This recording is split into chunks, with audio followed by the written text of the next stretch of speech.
Idag regnar det. Det är den 14 augusti 2010.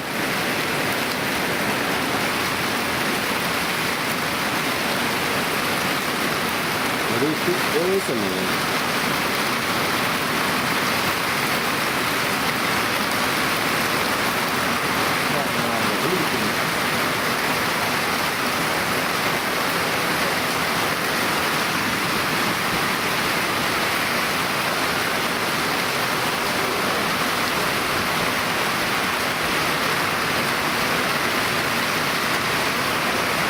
Nu har det lugnat ner sig lite grann, men inte mycket.